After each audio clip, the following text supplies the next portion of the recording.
সবাই যার যার মতো ব্যস্ত, আমিও কিন্তু ব্যস্ত, কিন্তু অন্য সবার মতো নয়।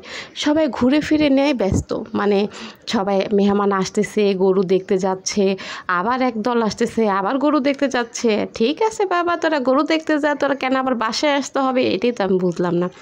যাই হোক, মেহমান মানুষ, কিছু তার বলা যাবে না।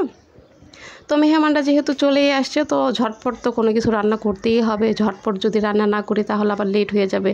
তো ঝটপট আমি এটা রান্না করতেছি, ওইদিকে আমার শাশুড়ি কাঁঠাল খুলতেছে, মিষ্টি রেডি করতেছে, আমি আবার আরেক চুলায় চা বসেছি। তো চায়ের শটটা নেওয়া হয় নাই, তাই আপনাদের দেওয়াও হয়নি।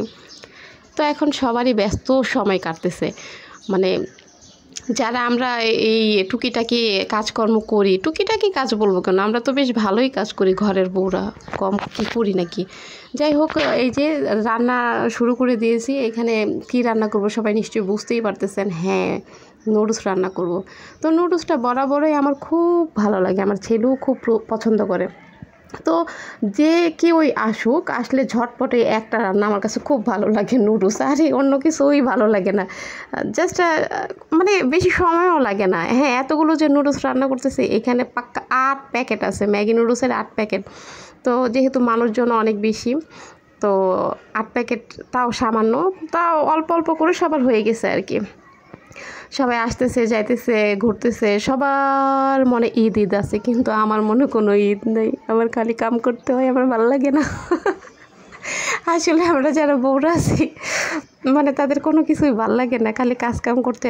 আর ঈদের দিন তো কাজের কোনো শেষ নাই, বাবারে বাবা। হ্যাঁ, প্রথম অবস্থায় শেষ আছে, মানে 10টা 11টা পর্যন্ত তেমন কোনো কাজই নেই, যেহেতু আমরা মশলা টশলা আগেই যেমন বেটে বুটে রেখেছি। তো কুরবানির মাংস না আসা পর্যন্ত আমাদের কোনো কাজ নেই, আমরা হইলো অবসর সময় কাটাইতেছি।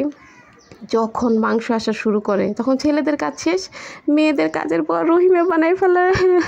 মানে কি বলবো, এত কাজ আমার আর ভালো লাগে না। একটু বাবার বাড়ি যাবো, সেও শান্তি নেই।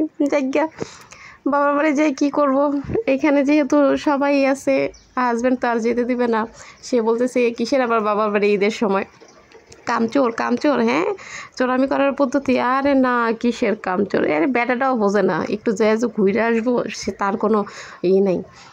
কেন এখানেই থাকতে হবে, কেন বাবার বাড়ি যাইতাম, মানে তখন হাতে মেহেদি পরে রাজরানী হয়ে বসে থাকতাম। আর এখন এইখানে তো চাকরানি হয়ে বসে থাকতে হবে। কি আমার মতো তো সবাই একই অবস্থা, তাই না?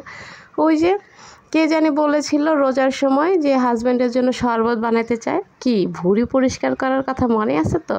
হ্যাঁ, এই যে গরু টরু যে যে আল্লাহ আকবর হবে, তখন আপনি কি করবেন? ভুঁড়ি টুড়ি যে নিয়ে আসবে। হ্যাঁ, মাংস কোনো রকম প্রসেস করে 3 ভাগ করে সব কিছু করা যায়, কিন্তু যখন ভুঁড়ির সময় আসে তখন আমার যে কি কষ্ট লাগে বইলা বোঝাতে পারবো না।